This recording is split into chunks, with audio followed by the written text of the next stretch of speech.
Olá, tudo bem? Sejam todos muito bem-vindos mais uma vez aqui ao nosso canal. É um grande prazer sempre tê-lo aqui conosco e vamos juntos então dar continuidade ao estudo da lição deste trimestre. E já estamos na lição de número 4, né? Trimestre passando bem rapidinho, parece que começamos ontem o trimestre e praticamente um terço da lição já se foi, né? E agora já estamos praticamente em novembro, deu uma piscada, já estamos em dezembro, logo 2026 já começa com um novo trimestre, né? Tudo muito rápido, né, que acontece, tudo muito rápido.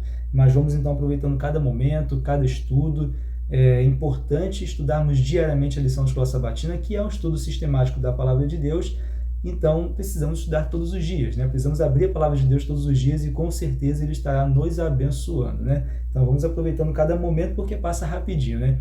E em falar em 2026, inclusive, eu não poderia deixar de passar essa oportunidade, né? Deixar de pedir para vocês, para que vocês possam estar orando por mim. Lembre da minha família, né, nas suas orações, né? Daniel, Rebeca, minha esposa, e a Lavínia, nossa bebezinha, que semana que vem estará completando 8 meses.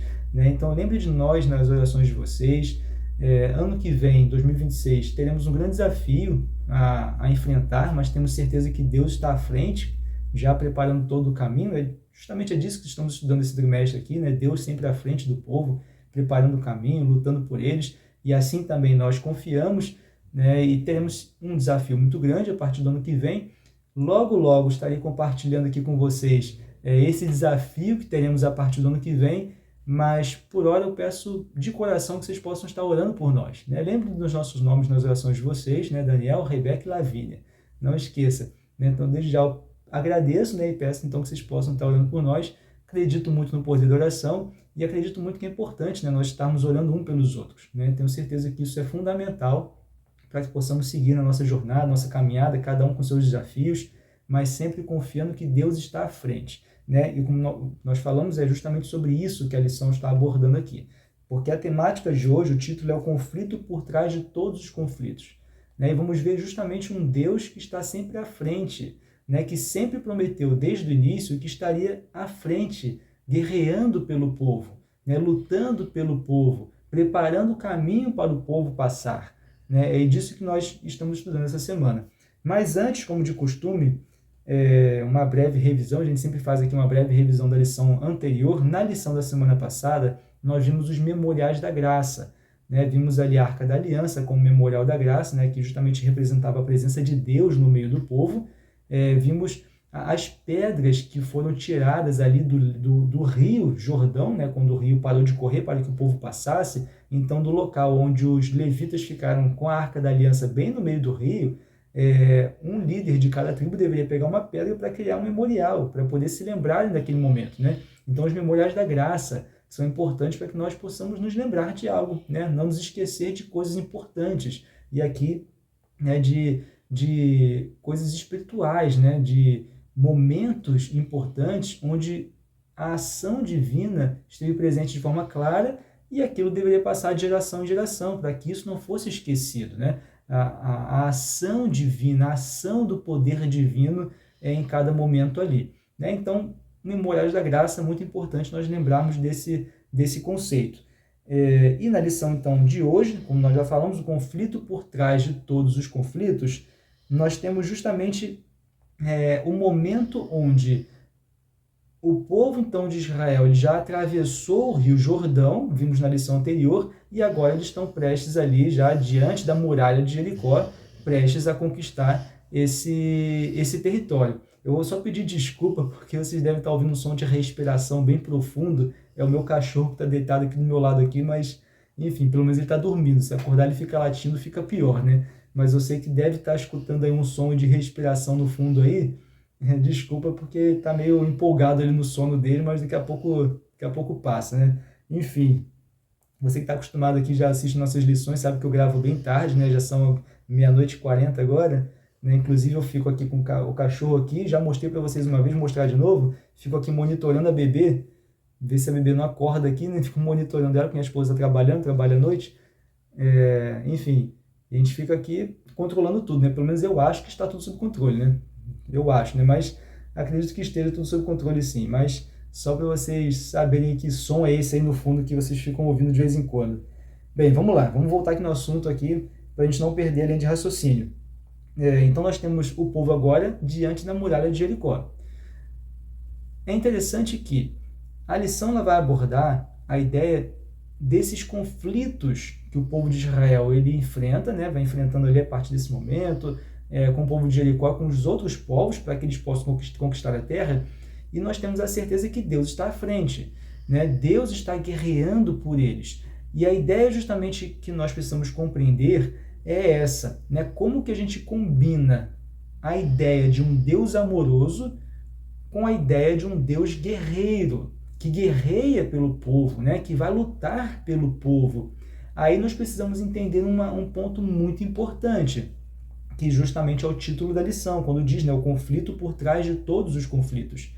Porque esse conflito, né, essa batalha, ou essas batalhas que o povo de Israel acabou ali precisando participar, precisando executar, ela é uma batalha, um conflito, mas que na verdade existe algo por trás, um conflito muito maior por trás, que nós precisamos enxergar esses conflitos do povo de Israel à luz desse conflito que existe por trás, esse grande conflito, esse conflito maior, um conflito cósmico entre o bem e o mal, que inclusive nós estudamos, se eu não me engano, no ano passado, eu acho que foi o último trimestre, onde nós estudamos justamente um trimestre inteiro falando só sobre o grande conflito.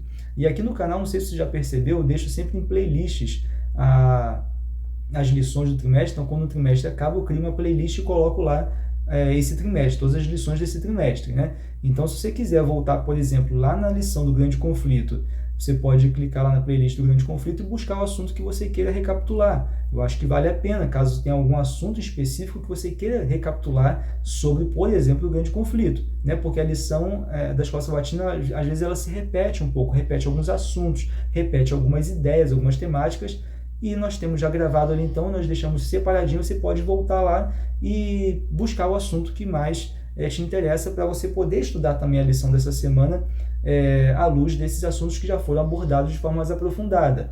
Mas enfim, então nós precisamos entender, para compreender esse Deus guerreiro que guerreia pelo povo de Israel, um Deus que vai lutar pelo povo, nós precisamos entender que existe um conflito maior atrás, que é entre o bem e o mal, que é entre Cristo e Satanás, né?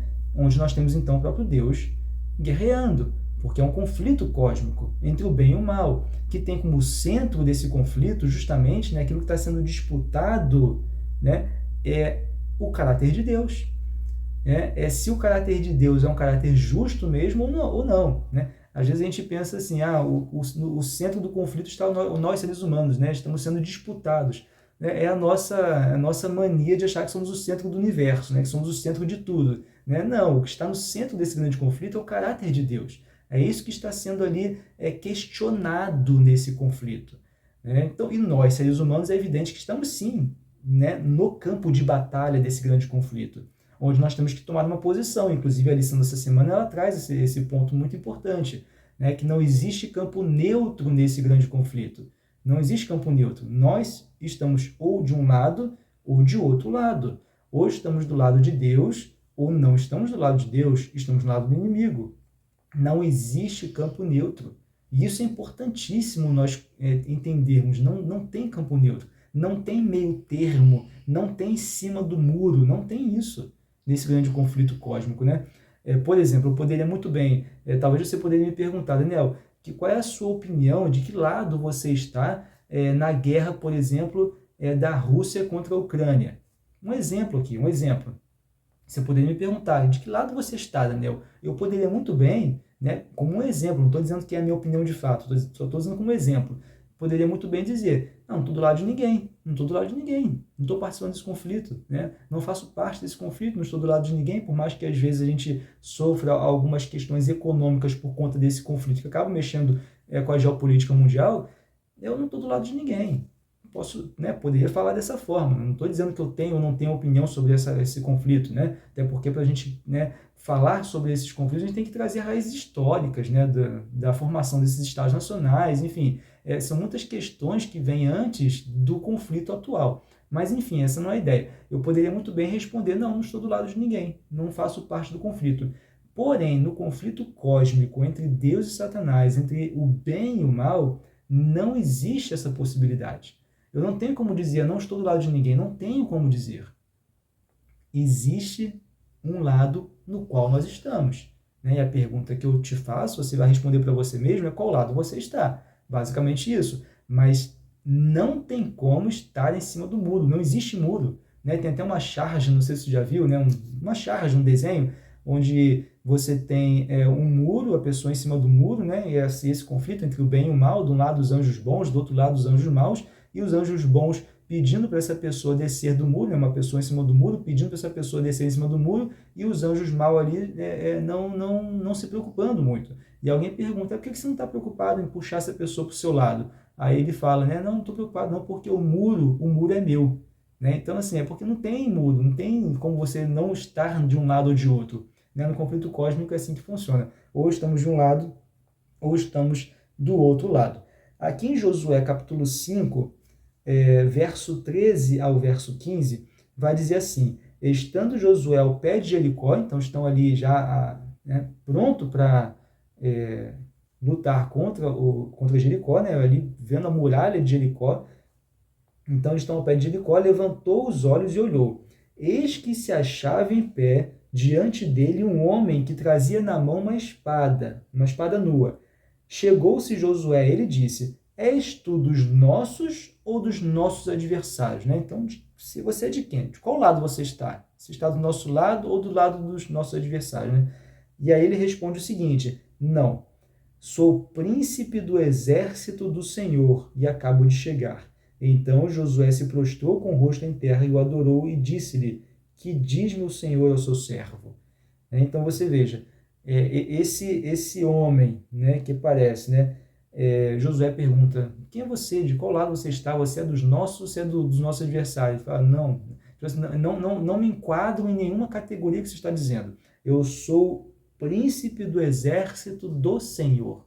E aí Josué reconhece a divindade desse ser, que é o Cristo pré-encarnado, se prostra diante desse ser e pergunta, que diz meu Senhor ao seu servo? Né? Porque o Josué está prestes ali a guerrear contra Jericó. E aí ele pergunta, né, um líder, né, um exército, um príncipe do exército do Senhor, que a gente viu na lição, que vai tratar essa ideia, né, de príncipe do exército como um grande líder, né, quando a Bíblia ela trata desses termos, né, do príncipe do exército, é um grande líder militar, e ele então se prostra, reconhecendo a divindade desse ser, e ele então pergunta, tá, e agora, o que eu tenho que fazer? Você que é um grande líder militar, que é o príncipe do exército do Senhor, me diz, o que nós temos que fazer agora? Né? E na sequência aqui, no último verso do capítulo 5, diz assim, respondeu o príncipe do exército do Senhor a Josué, descalça as sandálias dos pés, porque o lugar em que estás é santo, e fez Josué assim, confirmando que é um ser divino, é o Cristo pré-encarnado, que está ali agora com Josué para orientá-lo, porque ele vem, já que essa batalha do povo de Israel, assim como as demais, que a gente vai ver do decorrer do livro de Josué, elas fazem parte de um conflito cósmico. Então, o próprio líder militar desse conflito cósmico, ele vem para participar desse conflito aqui na Terra. Porque esse conflito na Terra faz parte desse conflito cósmico. Então, nós precisamos perceber que nós só vamos compreender, né, esse Deus guerreiro que está guerreando com o povo de Israel a partir do momento que entendermos que essas batalhas de Israel faziam parte de um grande conflito que estava acontecendo em outra esfera, na esfera cósmica, que não estava acontecendo, mas continua acontecendo. Né? O grande conflito, que não acabou ainda, que nós estamos inseridos nesse grande conflito. Então nós precisamos enxergar dessa forma. Essas batalhas que Josué, o povo de Israel participou ali, nós precisamos entendê-los, compreendê-los à luz desse grande conflito cósmico. Né? E vemos então esse grande líder, né, o próprio Cristo pré-encarnado, vindo para orientar, passar orientações a Josué e ao povo de Israel. Bem, aqui na sequência, nós temos então, né, essa guerra no céu, que nós já falamos, a gente pode depois ver com calma, né, para a gente não aqui abrir todos os textos que nós temos Apocalipse 12, 7 a 9, Ezequiel 28, 14 a 17, nós temos justamente essa ideia dessa batalha no céu, como começou no coração de Lúcifer, né, que era um ser perfeito, como diz Ezequiel, mas de repente achou-se iniquidade em si. E a gente percebe então o surgimento do mal, né, que é de forma um pouco inexplicável, evidente, mas surgiu a partir do momento onde Lúcifer quis ser maior que Deus, quis tomar o lugar de Deus, a sua arrogância, né, o seu desejo de ser maior que o próprio Deus, de tomar o lugar do próprio Deus, que é um desejo que ele colocou no ser humano, inclusive, quando ele coloca no coração de Eva, dizendo que se Eva comesse, né, ela seria igual a Deus. Né? Por isso que Deus não queria que ela comesse do fruto, porque ele sabia que se ela comesse, ele ia ser igual a ele. Então veja, né, Lúcifer, né, Satanás, tentando Eva, colocando na cabeça dela aquilo que ele desejava, que era ser maior que Deus. E dizendo para ela, você come, porque Deus não quer que você coma, porque você não ser igual a ele. Porque seus olhos vão se abrir. Você vai ser igual a Deus. Então, justamente, Lúcifer, ele tem essa ideia, né, surge no coração dele, e ele alimenta essas ideias errôneas e acaba, então, pecando. E ele coloca no coração dos seres humanos a mesma coisa. Porque a raiz do pecado é essa. A raiz do pecado é quando nós queremos tomar o lugar de Deus na nossa vida. Quando nós tiramos Deus da nossa vida e assumimos o controle da nossa vida, aí nós pecamos. É o que acontece, né? Então é o desejo de eliminar Deus. Não preciso de Deus. Eu sou o próprio Deus da minha vida. Basicamente a raiz do pecado, a raiz de todo pecado basicamente é essa. É nós tomarmos o lugar de Deus. Bem, aí na sequência nós temos em Êxodo 12, capítulo 12, verso 12. Deixa eu voltar um pouquinho aqui. Êxodo, capítulo 12, verso 12.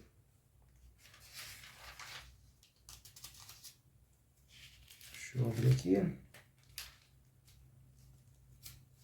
Essa Bíblia aqui fica agarrando, uma Bíblia que eu não usava até há pouco tempo. Aí resolvi pegar e usar. Aí tem algumas páginas aqui que estão agarrando. Mas eu vou conseguir. Pronto, abri. 12, verso 12 diz assim: porque naquela noite passarei pela terra do Egito e ferirei na terra do Egito todos os primogênitos, desde os homens até os animais. Executarei juízo sobre todos os deuses do Egito. Eu sou o Senhor. Então veja, uma guerra, né, quando a gente tratou dessa guerra lá no Egito, e aqui no momento onde Deus ele orienta o povo de Israel com relação à Páscoa, dizendo que ele passaria e feriria o primogênito, né, de todas as pessoas que não estivessem protegidos, a partir das orientações que Deus deu. E ele conclui dizendo, né, que executarei juízo sobre todos os deuses do Egito. Né? Veja como a guerra é um conflito muito maior do que a gente pensa no conflito de Moisés com Faraó. Né? Era algo muito maior. Né? Era Deus contra os deuses do Egito. Né? Porque ali a gente estudou na lição do trimestre passado, né, tanto de deuses que tinha no Egito, e o próprio Faraó era um deus do Egito. O próprio Faraó era considerado um deus vivo ali no Egito. Então era um conflito de deuses, né? Era uma guerra entre deuses, não era muito maior do que Moisés e Faraó, né? Mas algo divino, algo na esfera espiritual. E essa mesma ideia nós vemos então no decorrer de toda a passagem do povo de Israel, que a gente vê aqui na Bíblia, todas as histórias, todos os contextos, e aqui em Josué não é diferente. É interessante que no capítulo 15, verso 3 a 5, não vou nem abrir aqui não, mas de Êxodo, capítulo 15, verso 3 a 5, nós temos um momento onde Deus, ele derruba, né, ele acaba com o faraó e seu exército lá no Mar Vermelho, porque o povo de Israel passa pelo Mar Vermelho, quando o mar se abre, e o exército egípcio, com o próprio faraó, vem atrás para tentar atacar o povo de Israel.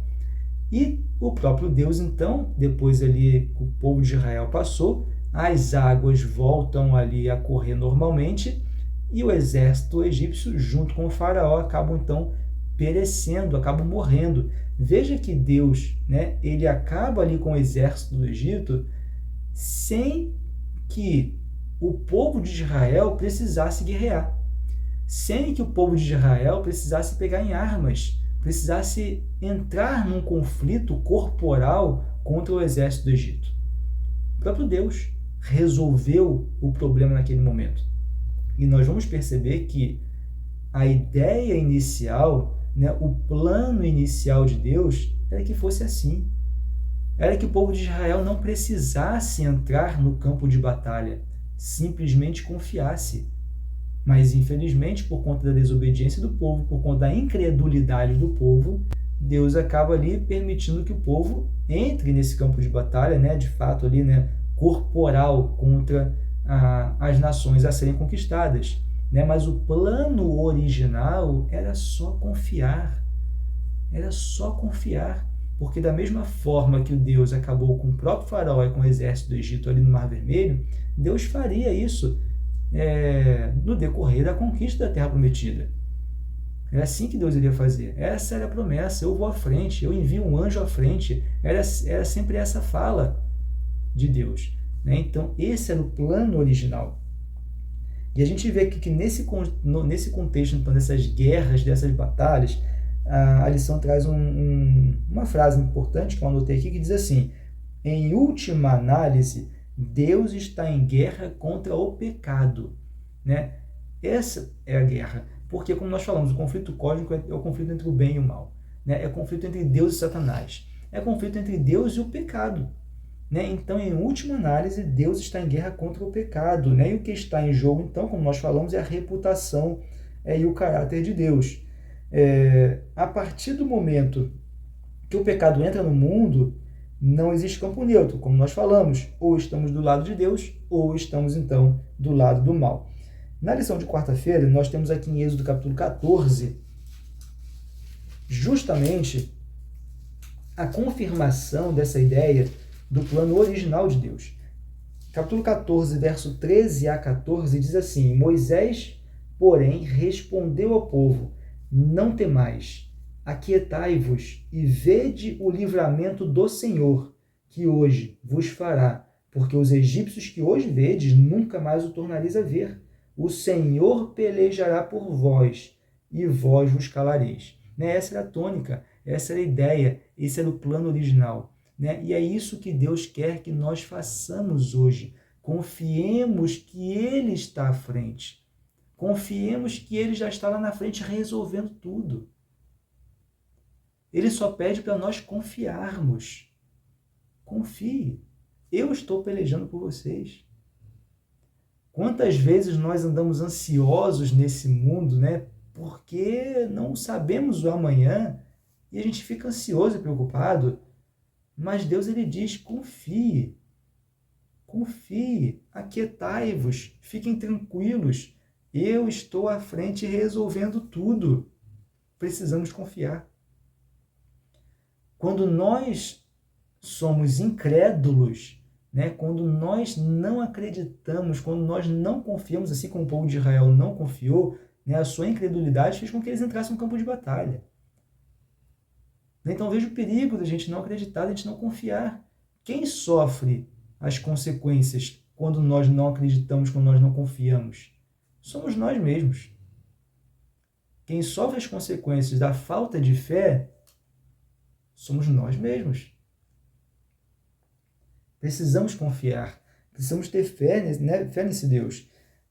Então, aqui na lição de quinta-feira, nós temos em Josué 24:11, justamente a confirmação que esse povo, infelizmente, teve que entrar nesse campo de batalha, né? Corporal. Por quê? Quando eles conquistam Jericó, e aí você vê depois no capítulo 5, com calma, lendo todo o capítulo, e o capítulo 6, dessa conquista de Jericó, né, a gente vê que as muralhas caíram, né, foi ali uma coisa sobrenatural, os israelitas então gritaram, né, fizeram aquilo que Deus orientou para que eles fizessem para a conquista de Jericó, mas eles tiveram que entrar no campo de batalha, realmente, eles tiveram que ir na batalha corpo a corpo. Lá em Josué capítulo 24:11 diz assim: passando vós, né? Quando Josué estava se despedindo do povo, ele se lembra ali de algumas questões e vai relembrando ao povo ali justamente os acontecimentos, né? E no verso 11 diz assim: passando vós o Jordão e vindo a Jericó, os habitantes de Jericó pelejaram contra vós outros, e os heteus, os girgazeus, os heveus, os jebuseus, porém os entreguei nas vossas mãos. Ou seja, o próprio povo de Jericó ali, quando a muralha cai, né, existe uma batalha corporal ali, né? Justamente como nós falamos, né? Não era para ser assim, não era o plano original, mas infelizmente, por conta da incredulidade do povo, eles tiveram que depois ali, futuramente, entrar nesse campo de batalha realmente corpo a corpo, mas não precisava ser assim, era só confiar, né? E como nós falamos, essa guerra contra esses povos é uma guerra, como nós falamos, que tem como pano de fundo esse conflito cósmico entre o bem e o mal. E é importante nós entendermos dessa forma, porque às vezes a gente pensa que Deus não deu ali oportunidade para esse povo se salvar. Veja que no capítulo 9, que nós já estudamos o capítulo 9, que trata ali da conversão dos gibeonitas. Lembra quando nós estudamos junto com a lição de Raabe, né? Na lição 2, se eu não me engano. Nós vimos então Raabe que se entrega a Deus e é protegida quando as muralhas caem, é protegida quando os israelitas eles conquistam Jericó. Então Raabe, quem está dentro da sua casa, acaba sendo salvo, né? Então a sua casa se torna um lugar de salvação. E nós vimos que os gibeonitas eles não se juntaram com os outros povos para guerrear, para pelejar contra o povo de Israel. Não, eles entenderam que Deus era um Deus verdadeiro, que era um Deus poderoso, se arrependeram e fizeram de uma forma até um pouco errada, é verdade, né? Enganando Josué, não precisava disso, é evidente, mas independente disso, Deus ainda os abençoou, né? Fez eles servir na casa do Senhor por muitos anos e foi um povo que acabou sendo abençoado, porque eles se entregaram, se arrependeram, por quê? Eles escutaram falar do verdadeiro Deus, escutaram falar do povo de Israel e se arrependeram.